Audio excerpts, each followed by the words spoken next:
할렐루야. 오늘도 주의 말씀의 은혜 있기를 주의 이름으로 축복합니다.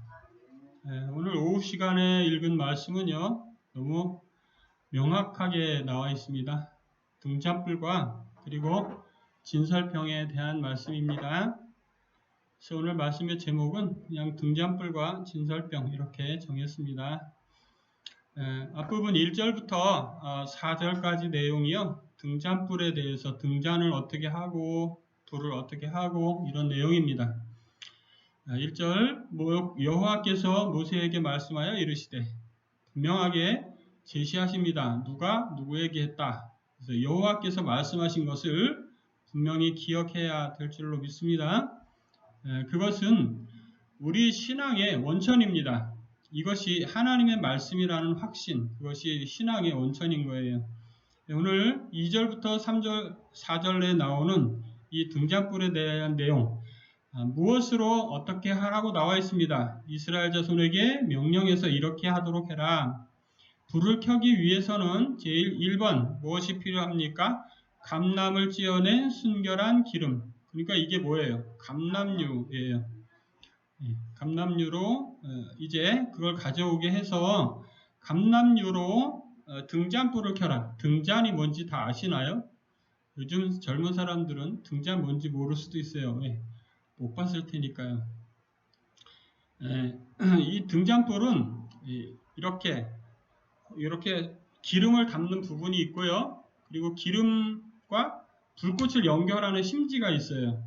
그래서 그 심지 부분을 이제 기름에다 이렇게 닿게 한 다음에 불을 붙이면 그 불이 계속해서 타오를 수 있겠죠. 그런데 기름이 없거나 아니면 그걸 그 심지를 잘 이렇게 탄 부분을 조절을 해주지 않으면 얘가 불꽃이 엉망진창이 돼요. 그리고 냄새가 엄청 강하게 납니다. 그래서 그거를 관리를 해야 돼요. 그런 부분들이 오늘 본문에 나오는 겁니다. 자, 기름은 무엇으로 해야 된다? 순결한 기름으로 해야 된다. 기름이요, 이게 다른 것들이 섞여 있으면, 불순물이 섞여 있으면 얘가 냄새가 엄청나요. 집에서 그거 호롱불 켜보신 경험이 있나 모르겠어요. 그것도 냄새가 엄청 강하게 납니다. 그 석유 냄새가 엄청 세게 나요. 근데 이게 순결한 기름으로 했기 때문에 이것이 냄새가 안 날 것 같지만 사실 그 심지에서 타오르는 그 연기 있잖아요.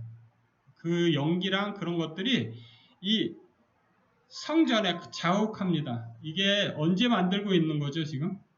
오늘 본문이 언제적 이야기를 하고 있는 겁니까? 네, 광야 시대에서 성막에서 할 거를 얘기하고 있는 거잖아요.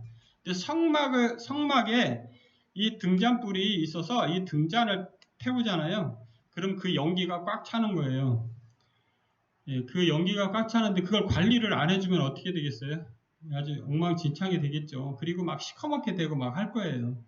그런 것들을 잘 관리를 해라, 이렇게 말씀하고 있는 건데, 이렇게 합니다. 계속해서 등잔불을 켜둘지며. 이게 중요한 표현이에요. 자, 등잔불을 계속해서 켜두는 것이 중요합니다.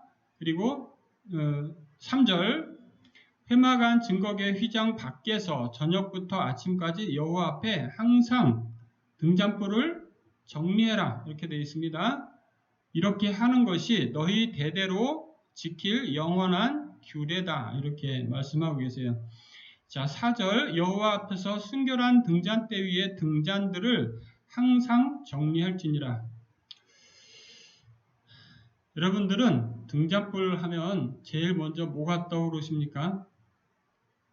궁금해요. 사람마다 어떤 단어를 봤을 때 느끼는 이미지가 굉장히 다르기 때문이에요. 그래서 이 등잔불은 이스라엘 백성들에게 무엇과 같은 것이었냐면 하나님께로 나아갈 수 있도록 비추는 빛의 역할을 하는 거였어요. 아멘. 그래서 이 등잔불의 역할은 바로 그 빛의 역할을 하는 게 주 임무였죠. 그래서 예수님도 이 빛을, 등잔을 켜서 어디에 두지 않는다 말씀하셨습니까? 예, 말 아래에다 두지 않고 어디에 둔다? 등경 위에 둔다. 이렇게 말씀하셨죠. 그러니까 예수님이 실제로 그 말씀을 사용하셨을 때 그 백성들은 그 말을 다 알아들었을 거예요. 왜 그렇게 해야 되는지. 그리고 그것이 무엇을 의미하는지 다 알 수 있었을 거예요. 그래서 이 성막에서 있었던 이 등잔불을 계속해서 밝혀야 되는 그 이유가 있겠죠. 그죠? 예, 그것이 바로 등경 위에 빛을 비치게 해서 모든 사람으로 보게 하는 게 목적이었던 거예요. 그러니까 이 등잔불은 무엇을 상징하는 거라고 볼 수 있느냐면 예수님께서 이 땅에 오셔서 그를 나타내게 될 걸 보여주시는 거예요. 그것은 또 어떤 의미로도 우리에게 해석이 될 수 있냐면요. 이 등불 이야기는 성경에 여러 차례 나와요. 그죠? 그 중에서 열처녀 비유의 등잔불이 나오죠. 그죠? 그때 뭐 하고 있었습니까? 등불에 기름을 어떻게 해야 된다 했죠? 예, 가득 채워놓고 준비해야 된다 했죠. 그러니까 그런 비유들을 들으실 때도 사람들은 다 이걸 생각하고 있었을 거예요. 예, 무슨 생각입니까? 순결한 기름으로 거기다 채워서 뭘 해야 돼요? 등잔불을 항상 밝히고 있어야 되는 거를 알고 있었을 거라는 거죠. 우리랑은 상당히 다른 위치에 있는 거예요. 왜? 이스라엘 백성들이 우리보다 유리했던 이유는 뭐죠? 그들에게 말씀이 있었던 거예요. 아멘. 그것처럼 지금 우리들에게는 어떻습니까? 우리들에게 말씀이 있기 때문에 우리들은 훨씬 더 유리한 자리에 있어요. 뭘 하기에 유리한 자리에 있는 거죠? 빛을 비추기에 유리한 자리에 있는 거예요. 그렇다면 무엇을 해야 된다는 걸 말하는 겁니까? 등경 위에 놓인 빛처럼 우리도 그런 역할을 해야 된다라는 의미겠죠. 그것은 또한 이런 의미도 가지고 있습니다. 등잔불은 계속해서 기름이 공급되지 않으면 밝혀지지가 않아요. 그리고 그것을 항상 정리하도록 하셨어요. 그죠? 그걸 항상 정리하도록 하는 것은 끊임없이 우리 자기 자신을 성찰하는 의미를 가지고 있기도 합니다. 그러나 더 중요한 의미가 있는데요. 그건 뭐냐면 하나님의 성령이 우리 자신을 늘 돌아볼 수 있도록 인도하시는 의미를 더 가지고 있는 거예요. 그것이 훨씬 더 우리에게 있어서 중요한 의미겠죠. 왜? 우리 자신 스스로 빛을 낼 수 있습니까? 그렇지 않아요. 뭘 할 수밖에 없어요? 기름을 끊임없이 공급받아야 하는 거죠. 자, 바로 이 부분이 무엇과 같으냐면요. 하나님의 성령의 임재 가운데 우리가 늘 있어야 되는 것과 같은 의미를 가지고 있습니다. 그래서 많은 사람들이 등불, 기름 이렇게 하면 성령을 떠올립니다. 아멘. 그러나 본질적으로 그것은 어디에 어떤 의미가 맞는 거냐면 훨씬 더 우리가 빛으로 오신 예수님에 훨씬 더 맞는 의미고요. 그분을 나타내고 하고자 하면 무엇이 반드시 필요합니까? 하나님의 영으로 인도받는 게 필요하겠죠. 그죠? 그래서 그 두 부분이 다 적절하게 이 등잔불에 새겨져 녹아 있는 거예요. 이 성막에 있었던 등잔불 그것의 의미는 바로 우리에게 예수 그리스도와 성령님으로 남아있는 줄로 믿습니다. 그래서 그렇게 인도될 때 우리가 대대로 지킬 영원한 규례, 우리가 스스로 하나님의 규례를 지킬 수 있는 사람들이 아니에요. 오직 하나님의 영이 아니면 계속해서 하나님으로부터 공급되는 어떤 힘이 아니면 이룰 수 없는 일들이고 불가능한 거예요. 사랑하는 성도 여러분들, 등잔불을 항상 정리하도록 임무를 맡았던 이 이스라엘 자손들, 그 중에서도 누가 이 일을 했겠습니까? 바로 3절에 아론이 나옵니다. 이 아론의 자손들 누구예요? 제사장들이죠. 할렐루야. 저와 여러분들이 이 시대에 그러한 사명을 가지고 있는 사람들인 줄로 믿습니다.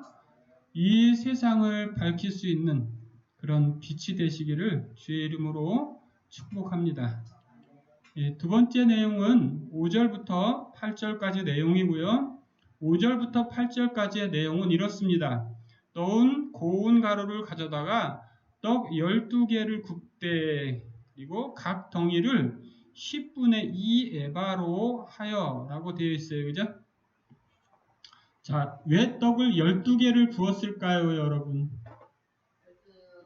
네, 참 훌륭하십니다. 자, 12지파를 상징해요. 왜? 12지파가 먹어야 되는 거예요. 12지파에 뭐가 필요해요? 모두 양식이 필요해요. 그것은 이 땅에서 살아가도록 필요한 양식일 뿐만 아니라 영원한 생명 양식이 하나님께로부터 옴을 상징하는 거예요. 떡상에 놓여있던 이 12개의 떡, 그걸 뭐라고 불렀습니까? 진설병이라고 불렀죠. 할렐루야.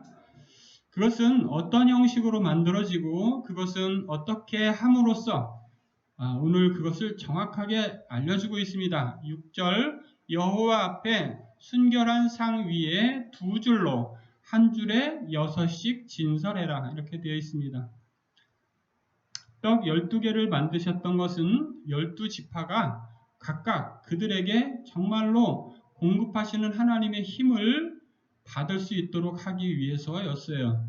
그리고 그것은 지금 우리들에게도 그 양식이 바로 하나님께로부터 옴을 명확하게 이해하도록 하는 말씀이기도 하죠. 사랑하는 성도 여러분, 이것은 7절 너는 또 정결한 유향을 그 각줄 위에 두어 유향을 각줄 위에 두어 기념물로 여호와께 화제를 삼을 것이며 안식일마다 이 떡을 여호와 앞에 항상 진설할지니 이는 이스라엘 자손을 위한 것이요 영원한 언약이라. 이 말씀이 너무너무나 중요하고 우리가 꼭 기억해야 하는 말씀이에요. 할렐루야. 우리가 23장에서 그런 말씀 나눴죠. 안식일을 지키는 것에 대해서 꼭 지켜야 한다 이런 말씀 드렸잖아요. 근데 여기서도 보면 안식일마다 뭘 하도록 되어 있어요. 그죠? 자, 안식일은 일주일마다 옵니다. 일주일마다 돌아옵니다. 그죠? 우리가 생각했을 때 일주일마다 돌아오는 이 시간은 엄청 자주 돌아오는 것 같은 느낌을 가질 수도 있어요. 예. 그런데 그렇게 하도록 하신 하나님의 이유가 있겠죠. 그죠? 왜 그거를 그렇게 일주일마다 하도록 하셨냐면 우리들은 어떤 존재냐면 잊어버리는 존재예요. 그래서 일주일 지나면 다 까먹어요. 그래서 계속해서 하나님의 말씀을 듣도록 하는 게 필요한 거예요. 할렐루야. 안식일마다 이 떡을 여호와 앞에 진설할지니 즉 매 안식일마다 어떻게 해야 되는 것이다. 이것을 준비해서 진설병을 준비해서 정결한 유향을 그 위에 얹어서 예쁘게 깨끗하게 정결하게 순결한 상 위에 놓도록 되어 있었던 거죠. 이것은 무엇을 상징하는지 우리가 이제 설명드리지 않아도 충분히 이해하시리라고 믿습니다. 이 떡은 사람들의 생명을 살리는 생명의 떡을 의미하죠. 하늘에서 내린 만나가 그들의 육신의 양식이었다면 요한복음에서 그렇게 설명하죠. 하늘에서 내렸던 만나가 무엇을 상징하는 것이라고요? 생명의 떡이신 예수님이 이 땅에 오셔서 우리들에게 그의 육신을 그를 우리에게 주셔서 우리에게 생명을 얻도록 하는 떡이 되실 것을 말씀하신 거죠. 그것처럼 이 12지파에게 생명을 주시는 그 생명의 떡이 바로 이 진설병이었던 것입니다. 성막에 있었던 그 진설병에 대한 그런 것들, 여기 그래서 뭐라고 되어 있습니까? 이스라엘을 자손을 위한 것이요. 그리고 무엇이다? 영원한 언약이라 이렇게 말씀하고 계신 거예요. 영원한 언약, 모든 사람들에게 생명을 내리시는 영원한 언약, 그것은 바로 예수 그리스도를 통한 우리들의 구원에 대한 약속이신 거죠. 하나님 아들 예수께서 이 땅에 오셔서 그분이 우리들의 참 생명이 되시고 하나님의 나라에 들어가도록 하는 길이 되는 줄로 믿습니다. 이것이 바로 진설병이 가지고 있는 참된 의미가 되겠죠. 예. 오늘 이 두 가지 말씀, 등잔불 피어오르게 하고 그것을 잘 관리하는 것이라든가 진설병을 순결한 상위에 놓도록 하신 것은 이스라엘 백성들을 위한 것임을 우리는 볼 수 있어요. 그리고 그것은 여전히 하나님의 말씀을 믿고 따르는 저와 여러분들에게 향하신 하나님의 사랑이고 또한 선물인 줄을 믿습니다. 그것은 우리에게로부터 나온 게 아니에요. 사람들이 준비하잖아요. 그러나 그게 우리들에게서 나와서 준비하는 게 아니라 하나님의 공급하심으로 준비하는 거예요. 예수 그리스도 그분이, 하나님의 성령 그분이 어디에서 나왔습니까? 하나님께로부터 나오셨다라고 성경은 선포합니다. 할렐루야. 이 영원한 언약에 동참한 저와 여러분들, 정말로 이것이 얼마나 고귀한 것이고 얼마나 중요한 것인지 우리가 매 안식일마다 되새기고 또 그분을 높여드려야 하는 줄로 믿습니다. 네, 9절은 이렇게 합니다. 이 떡은 아론과 그의 자손에게 돌리고, 자, 생명의 떡, 그것은 아론과 그의 자손에게 돌리라 이렇게 말씀하고요. 그들은 그것을 거룩한 곳에서 먹을지니. 자, 이 말씀은 무엇입니까? 하나님의 아들 독생자 예수 그리스도가 선포되는 곳, 그곳이 바로 어떤 곳입니까? 그것이 바로 거룩한 곳입니다. 할렐루야. 그리고 그것은 바로 교회가 그런 곳이 되어야 하는 줄로 믿습니다. 예수 그리스도가 제대로 선포되는 곳, 하나님의 성령의 역사가 늘 거기에 나타나는 곳, 그것이 바로 올바른 하나님의 교회, 그것이 되는 줄로 믿고요. 거룩한 곳이 바로 그곳이어야 하는 줄로 믿습니다. 오늘 낮 시간에 말씀 나눴던 하나님의 성전에 들어가서 예수님이 그 사람들을 내쫓을 수밖에 없었던 이유가 어디에 있을까요? 바로 이 거룩성을 그들이 잃어버렸기 때문이겠죠. 사랑하는 성도 여러분, 이 아론은 어떤 사람입니까? 제사장이었죠. 그죠? 제사장, 대제사장, 그것의 본질적 속성을 물려받은 오늘날 저와 여러분들, 바로 거룩한 그곳을, 여러분들이 거하는 그곳이 바로 거룩한 곳이 되게 하실 줄로 믿습니다. 정말로 생명의 떡을 먹고 마시는 그 사람이 바로 거룩한 사람이에요. 할렐루야. 저와 여러분들이 바로 이 생명의 떡을 여러분들 나눠줄 수 있어야 돼요. 그것이 바로 빛을 비추는 것이기도 하고요. 그것이 바로 우리들이 받은 영원한 언약의 방법이기도 하죠. 사랑하는 성도 여러분, 마지막 문장 이렇게 끝납니다. 이는 영원한 규례니라. 할렐루야. 여호와의 화제 중 그에게 돌리는 것으로서 지극히 거룩함이니라. 거룩한 곳에서 생명의 떡을 먹고 마시는 것, 이것이 바로 거룩한 일이라는 거예요. 이것이 바로 영원토록 지켜야 할 일이라는 거예요. 매주 주일 교회에 나와서 하나님께 예배하는 것, 그것이 가장 복된 길이고 가장 거룩한 길이 되는 줄을 믿습니다. 저와 여러분들이 이 거룩한 일에 주님 오실 때까지 영원토록 동참하시는 거룩한 성도들 되시기를 주의 이름으로 축복합니다. 기도합니다. 거룩하신 주님 감사합니다. 우리를 주의 거룩에 동참하게 할 수 있도록 하나님의 주의 거룩하심을 우리에게 입혀주셔서 감사합니다. 우리가 영원토록 이 규례를 잘 지켜서 하나님을 영화롭게 할 수 있는 복된 성도들이 되게 하시옵소서. 예수님의 이름으로 기도합니다. 아멘.